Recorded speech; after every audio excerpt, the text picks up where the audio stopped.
For coming back as we continue to discuss multiple intelligence. And for this particular part of the conversation, we're specifically focusing on an area or an aspect of multiple intelligence, which is emotional intelligence.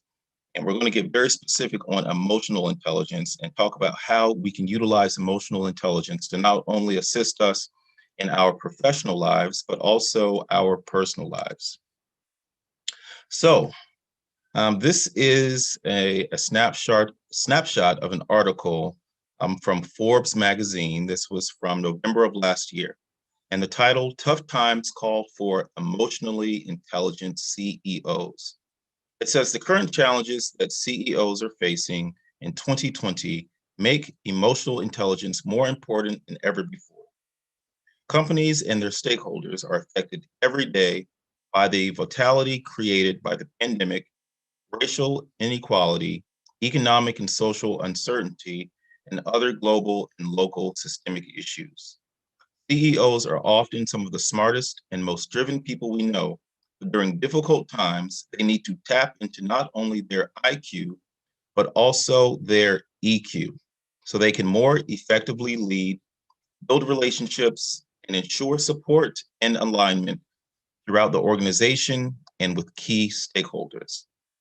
So to frame this conversation, I wanted to start with this because it lets you know not only do I think emotional intelligence is important, but really for those who are working in business, who are working in various industry, but across whatever that vocation is, emotional intelligence is important for our leaders because they have to sift through all the things that are happening around the world to ensure that those who are working in their companies and organizations are receiving the things that they need.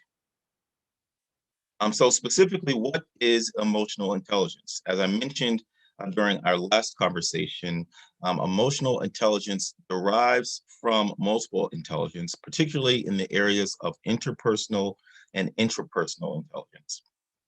This says in 1990, Daniel Goleman, who is essentially one of the most foremost authorities on emotional intelligence. It says Daniel Goleman, then a science reporter at the New York Times, happened upon an article in a scientific journal that referenced EQ. He proceeded to do his own research and found that high-performing leaders were distinguished by their degree of self-awareness, empathy, and social skills. EQ, or emotional quotient, is not personality, cognitive intelligence, or aptitude. EQ is a set of emotional and social skills that help us understand ourselves and others to respond to different situations. Again, EQ is not having a great personality or an electric personality or having a cognitive intelligence aptitude, but it is literally having a set of emotional and social skills that help us understand ourselves and others and being able to respond to those various situations. So again, EQ doesn't mean that you are a warm and fuzzy person, but it means that you're literally good at paying attention to how you interact with people, how you react to, and how to deliberate strategically with building relationships. So there are 5 characteristics of emotional intelligence. And Daniel Goleman identified these elements as self-awareness, self-regulation, motivation, empathy, and social skills. So again, these are the 5 characteristics of emotional intelligence, and we will discuss those now. The first, self-awareness. Being self-aware means being aware of your moods as you are behaving them. To increase self-awareness, learn about mindfulness, keep a journal to analyze emotional experiences. So this is very important as relates to emotional intelligence. Being self-aware, meaning being aware of your moods as you are behaving them. This is really about remaining in control. Even before I understood fully what emotional intelligence was, I've always been an advocate for individuals taking responsibility for their own actions, particularly when things are very heated. Because I personally don't want to be around people who literally lose control depending on where their emotions are. So I'm one who tends to be very tempered, and I have done a great job at being able to always be in control. Because being emotionally intelligent means not only understanding how others operate and how others are feeling, but being able to do that oneself. And a practice that will be very beneficial to you as you are understanding self-awareness and becoming more self-aware is it doesn't mean that you are emotionless, but it just means being aware of your emotions. And if there are times that you have to self-regulate a little bit more, rather than keep those emotions and experiences bottled up, practicing mindfulness, literally taking time and moments to fully decompress mentally and emotionally, but also keeping a journal to understand the experiences that you have. It can be very useful, and that's not a practice that all of us would naturally do. But having an opportunity to analyze your emotional experiences, determine why you respond to certain things in a certain way. And this is just a quick example, and then we'll move on to the next characteristic. But when I was in, I don't know, I'd say middle school, I was very shy. I tended to be very shy. And during middle school, we moved to a new neighborhood, new school, new students, new kids. And I remember I was afraid to stand at my bus stop. We lived in the corner house. The bus stop was sort of in the middle of the development. So what I did was when the bus came around the corner, I would just run behind the bus. And fortunately, I was very agile, and I ran with my trombone case and my book bag and my lunchbox, and I still made the bus. That was working for me until one day, this young lady who I just happened to be in love with asked me why I did that every day, and I guess I told her I was shy. Now, this is something I thought about much later, but why was I shy? Sometimes we just accept things for what they are, but it caused me to do a little bit of digging to determine where that shyness came from. And as I analyzed my emotional experiences, I determined that it came from being a new kid in a new neighborhood. When I was very young, my parents were in the military and we lived in Germany. And I remember I went to the playground. I literally still remember this today. I went to the playground and I remember I was 5, and there was a kid who said, "Hey, what's her name?" I told him my name, and he said, "You dress weird." And I literally remember in that moment, even as a 5-year-old, we're 5. What do you mean I'm dressed weird? We're 5. We're all wearing like corduroys and sneakers and sweaters. But I think that caused me to revert back in middle school. And again, as I analyzed that emotional experience later, I realized that I was bringing that upon myself based on something that happened when I was 5 years old. So again, very important, even without emotional intelligence, to analyze the emotional experiences you've had to determine why you operate the way that you operate. Again, first characteristic as relates to emotional intelligence is self-awareness. The next is self-regulation. Self-regulation is about staying in control. This goes hand in hand with self-awareness. This relies on one knowing his or her triggers. Accountability is another important element of self-regulation. Take responsibility for your actions and behaviors that align with your values. So, as it relates to self-regulation, this discusses specifically what I was mentioning before about not losing control. But even if you do, to take accountability for your actions, not blame what you do on someone else.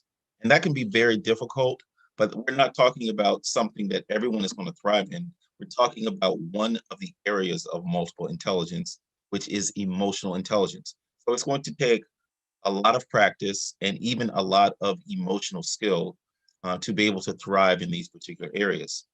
And the example that I will use for self-regulation, there was one point, as I mentioned before, during our initial part one lesson, I live in the Washington, D.C. area. And when I first started working in Washington, D.C., I lived about 60 miles south.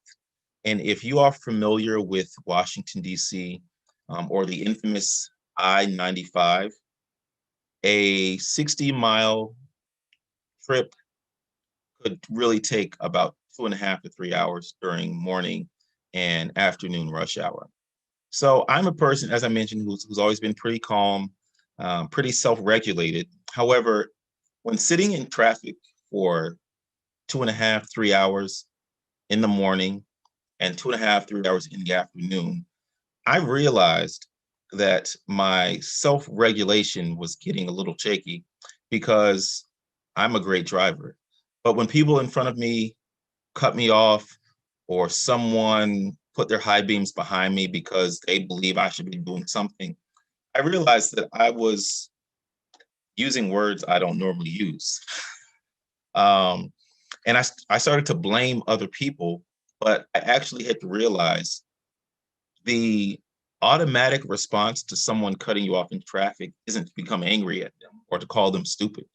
That is what I was choosing to do. And a lot of times in these everyday situations and scenarios, we understand why people respond certain ways, but that understanding sometimes turns into excusing behavior because someone has done something. But self-regulation tells us I control how I respond. And if I don't respond in the manner that I wish to, it is no one's fault except my own. When I begin to do that and begin to practice it, I realized that I am truly in control. And that is when I started to recognize, there's something to this self-awareness, there's something to this self-regulation, and you can really change your atmosphere, you can change your emotions, you can change your mental space by all by remaining in control, being able to self-regulate and to not be triggered by everything. I know it sounds very easy right now as I'm explaining this, but it's going to take practice. And again, we're talking about using this in both your personal life and professional life. I can think of personal situations with family members, with spouses, with children, and also professional lives, with colleagues and supervisors. Our family members and those who we work with, they probably know our triggers. Your family members know your personal triggers. Your colleagues know your professional triggers, but we don't have to give in to those triggers. And self-regulation is going to be beneficial to you, whether it's in your personal life or professional life, because we all want to be around people who can remain in control. The next area, which I think is one of the just one of the most powerful areas of this discussing emotional intelligence is, going back, motivation. When you're distracted and things are happening, when things are affecting your emotions, it's hard to see clearly. It's hard to think clearly. It's hard to complete projects at work. It's sometimes challenging to even talk to your family members. But you need something to motivate you, because when you feel motivated, you can motivate others. So this particular statement says that you can boost your motivation by celebrating your own small wins. And this will increase your self-discipline, which is related to your self-regulation, which is related to self-awareness. So staying motivated. And when you struggle in this area, it is time to rediscover your purpose. So this statement talks all about celebrating the small wins. So maybe you did not get the promotion. Maybe you did not apply for the job like you told yourself you were going to apply for the job. Maybe you didn't sign up for the course, even though you've seen advertisements for the course. But Celebrate the small wins by saying, you know what, I didn't apply when I said I was going to apply, but let me do the research now. Or I didn't exercise 5 days a week like I said I was, but I exercised 3 days. I exercised 3 days a week this week, and that is 3 more times than I would normally. That's a way to celebrate your small wins so that you realize that you are taking baby steps toward your goals, that you are accomplishing things. And when you get to a point where you don't feel that you can even celebrate those small wins, that might be an indication or an indicator that it's time to rediscover your purpose. And all of us, through soul searching and searching our goals and our aspirations, can determine if it's time to rediscover our purpose. I know something that I do, which I recommend to students or to those when I'm giving presentations and discussions. Every New Year's Eve, I don't necessarily make a list of New Year's resolutions, but I write one accomplishment for each month. And I know that sounds very, very silly, but sometimes we get so caught up in the fast pace life of having families and cooking dinner and paying bills that we sometimes get into a routine and we don't accomplish everything that we want to accomplish. So by setting a monthly goal to accomplish something, we can at least say by the end of the year that I accomplished 12 things. Maybe we will accomplish many more, but each month as I accomplish one of those goals, I'm able to say, you know what, I have a small win there, I have a small victory. Sometimes those 12 are related to one major goal, but sometimes they're just very separate. I remember one year I said I wanted to act in a play by a certain month, or I wanted to start saving money and I wanted to have a certain amount of money in my savings account by a certain date. That I wanted to visit a place in my city that I had never visited before. There are ways to celebrate small wins to keep you motivated. It's all about keeping you motivated because being motivated, definitely you have to remain motivated if you are going to operate in emotional intelligence. Next, empathy. Empathy is the ability to recognize other people's emotions and understand their perspectives. To develop empathy, start thinking about others' viewpoints and observe others' body language. So the 5 characteristics of emotional intelligence, they're all very important. But I believe number 4, empathy, and number 5, which we'll discuss next, I personally believe those are the 2 most important because you cannot have any level of emotional intelligence without being empathetic. You have to literally be able to understand the emotions and the feelings of others. And I have taken assessments of emotional intelligence. So I understand that I operate in a high level of emotional intelligence. Much of it is by practice, but some of it can be natural. As we discussed in part 1 of our multiple intelligence discussion, intrapersonal and interpersonal intelligence is a learning style, but it's also a gift. Some people just operate in a natural way, being able to understand others. And because I operate in a high level of emotional intelligence, I also operate in a high level of empathy. I operate in empathy so well that it's confusing to me when others can't feel what others are feeling, if that makes sense. I can assess that someone might be nervous or that they might be afraid or that they might be angry or they may be sad. And I'm able in a conversation to recognize that and be so assured that that's what they're feeling. I don't have to ask them. And I temper my conversation to fit their emotional need. That's what empathy is.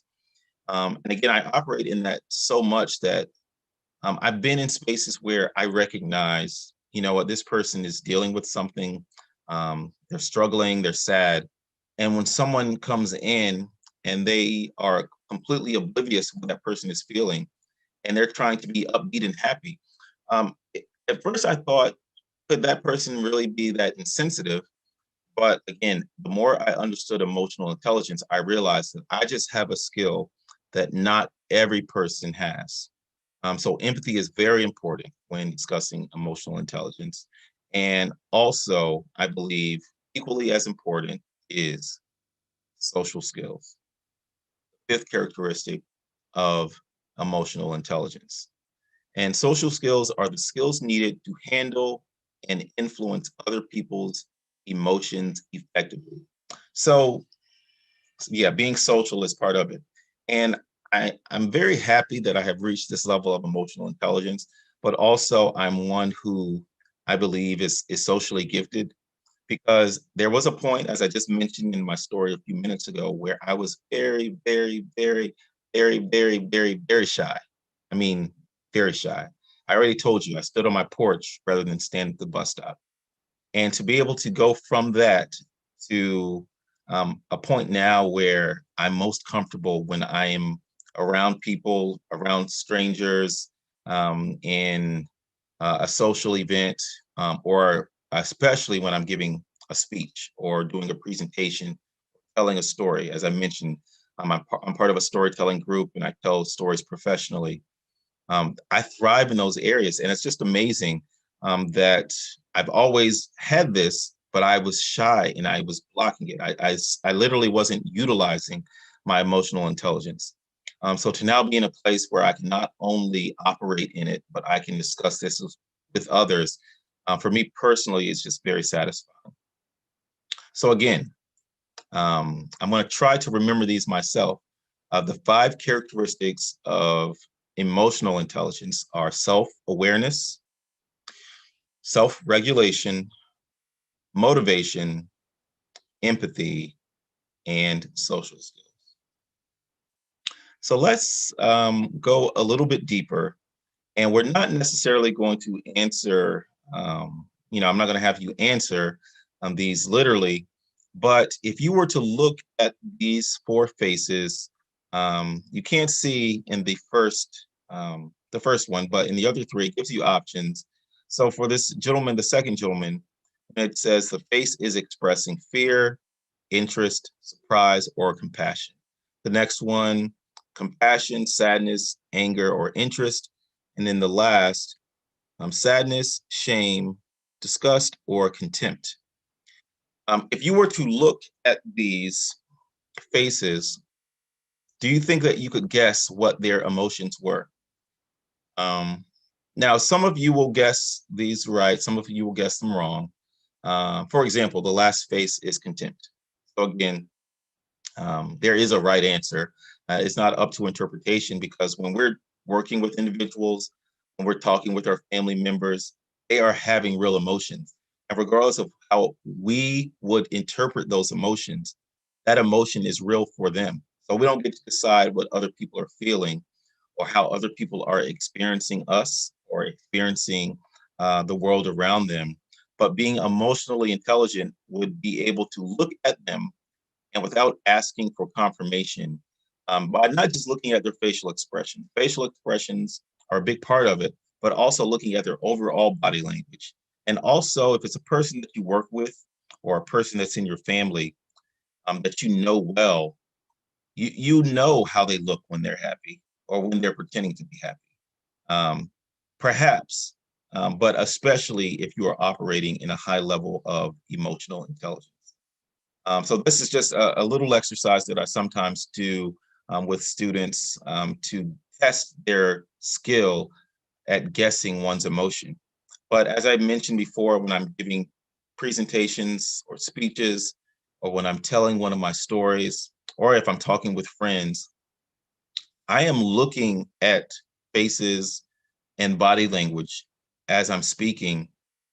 And again, I can adjust my words, or I can adjust my tone, or I can just be silent, depending on what's needed in that moment, because I am, tapped into what this person may or may not be experiencing. So, How can you use EQ in your professional life?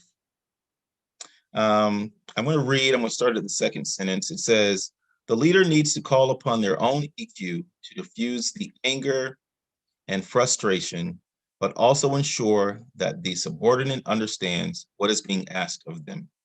The ability to deliver bad news without causing a scene is an art that EQ goes to the heart of.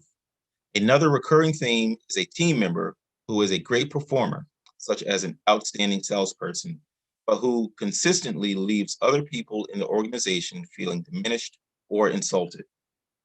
These toxic team members have the ability to call upon enough EQ to close a deal, but are insensitive to the damage they leave around them. So this is an example of how your EQ can be useful in your workspaces. This is especially important for those who have managers. It's important for managers that if you are, for example, reviewing an evaluation with someone who works for the organization, you should be able to have an evaluation with someone who you manage or someone who reports to you without them feeling completely diminished after that, even if there are areas that they need to improve upon. That is a skill. Perhaps it is an art, as it mentions here in this particular quote, that there's a way to do that without that person feeling um, defeated. And at times when I have managed individuals, that's very important to me because I have been on the other end of individuals who did not have emotional intelligence, who were delivering information where it totally, I felt like they negated everything I did positively. And our words do mean something in the way we say them. So just operating in emotional intelligence is just key in the workplace. And also in the second part of this example, that toxic team member who can utilize it for their own personal gain, but has a way of making others feel that they are less than. You know, those individuals need a lesson on emotional intelligence because there's a way for you to be on top without making other people feel like they're on the bottom. And that will only come through being self-aware, through self-regulating, through motivation, through empathy, especially, and your social skills. More EQ in the workplace. This says, my favorite example of emotional intelligence is knowing not to fire off an email response when you're hot over a topic or situation. Don't swoop and lose the trust of whoever is on the other end. Take time, self-regulate, and be aware of all the facts and details in whatever situation you're responding to. You will regret hitting the send button at some point if you're not in control and measured by your reactions. So this is very true. And I believe that many of us have been in this situation where you know that you've done something, or you know that you have or have not said something, and you get an email that is very accusatory, that's not asking for a confirmation, but it's telling you what you did or didn't do, and you know that you did or did not do whatever you're being accused of. It is just, I think, a human reaction to immediately, to not let mistruths linger, but to immediately respond and tell this person that it's untrue, or to sometimes just ask the person, who do you think you are? Why are you contacting me? Don't speak to me in that manner. It's very easy to do that, but most of the time, um, that's going to end up being a regrettable decision. So this is about self-regulation, meaning not being triggered and remaining in control, being self-aware and self-regulating.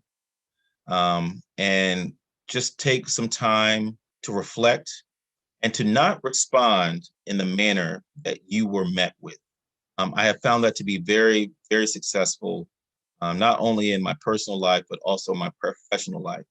When someone else loses their cool, that is not your cue to lose your cool at an equal or higher volume. That is an opportunity for you to practice your emotional intelligence, to remain self-aware, and to self-regulate, and to not be triggered by someone else's trigger. I believe that part of being emotionally intelligent, especially in these sometimes difficult situations, is to retain control or to regain control of the situation. If someone says that you've done something, if someone sends you a nasty email, to not just respond for the sake of responding, but take control of the situation. And rather than respond with a paragraph or a page or a book of why they're wrong, you could probably reply, I believe you've mistaken me for someone else. If you would like to discuss further, let's set up a time to talk about it. And don't even respond immediately if they want to call you, because you don't want to be caught off guard. You want time to make sure that you're completely in control. Again, that's all in the process of practicing emotional intelligence. Next, as it relates to EQ, saying, hold on, give me a minute to collect myself before I respond, please. Or asking a coworker or boss, your face indicates you might be concerned, even upset about this development. Is that true? Are ways you can employ emotional intelligence in highly charged situations, but that will help you suss out the problem and develop solutions. In addition to being more direct and specific with coworkers, take time to meditate. Meditating, especially meditations where you mentally scan your body, noting where you are holding stress, helps you improve your ability to balance charged emotions while making clear decisions. So again, this speaks to difficult situations. Rather than just let the fire continue to burn, take control of the situation, especially if you are the one who's operating in emotional intelligence. If you're the only person operating in emotional intelligence, take control of the situation by saying, hold on, give me a minute to collect myself before I respond. That is an honest and direct response that allows you to remain in control. Remaining in control is not about giving the right answer or having the right response every time someone says something to you, but sometimes it's literally taking control of the conversation by saying, please give me a moment, or by saying yes, or by saying no, or by saying, as in this example, I am sensing that we might not be on the same page. Is that true? And where are we having a disconnect? And that not only helps to diffuse situations, but it also saves a lot of time rather than to go back at the end of something to the beginning where there was a disconnect. You can start immediately, stop immediately in that moment to determine exactly where a problem may lie. So here's some questions as we finish up that I want you to think about, or I want you to consider as you are considering learning more about your emotional intelligence, your own emotional intelligence. Question for you is, how can you use emotional intelligence in your own career or vocation? So if you are taking notes, this might be a good opportunity to jot this down. How can you use emotional intelligence in your own career or vocation? Next, can you think of organizations where you have worked that did not practice emotional intelligence? I definitely can. Definitely can. Next, when you think about your best positions, what was present? What was the culture, or what was the atmosphere? As you think about that, I can assure you that there were elements of emotional intelligence present, because emotional intelligence is about, again, motivation and social and self-awareness, self-regulation, empathy. And I imagine that those are some of the characteristics that are attached to some of your positive work experiences. And lastly, when you think about your worst supervisor or manager, or let's not use that strong word, when you think about your least favorite supervisor or manager, um, what skills did they lack? And as you start to think about that, I can assure you that there was probably a lack of emotional intelligence in those scenarios with those particular managers. So, in part one, we discussed overall multiple intelligence. But in this session, we've been specifically talking about emotional intelligence and how emotional intelligence can help you not only in your personal life, but can also help you in your professional life. As I mentioned with multiple intelligence, emotional intelligence is very important, and it can cause you to realize that you may have skill in a certain area that you may not have tapped into yet. Here at American Heritage College, we are here to help you to tap into whatever that is that you are having difficulty tapping in yourself. There is a space for you that you have not, for whatever reason, had the motivation to get into yet, or maybe you don't feel that you have the self-awareness or the self-regulation. I assure you that you're on the cusp of whatever that is, and we definitely want to help you. That is why we do lessons like these to let you know that you can utilize your emotional intelligence to change your life. So I enjoy doing this.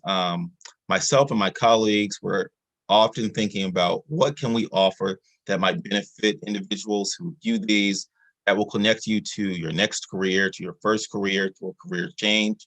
But whatever it is, we want to help you. And I can assure you that operating in multiple intelligence and utilizing your own emotional intelligence is going to be very beneficial to you in the workspace, but also in your personal life. Because if you're married, if you're a parent, if you are a son, a daughter, an uncle, aunt, a neighbor, you want to communicate with people who have emotional intelligence.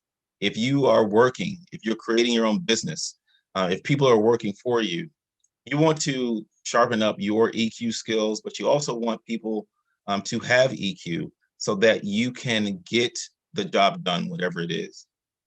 So I want to thank you for participating in these two sessions on emotional intelligence, also multiple intelligence.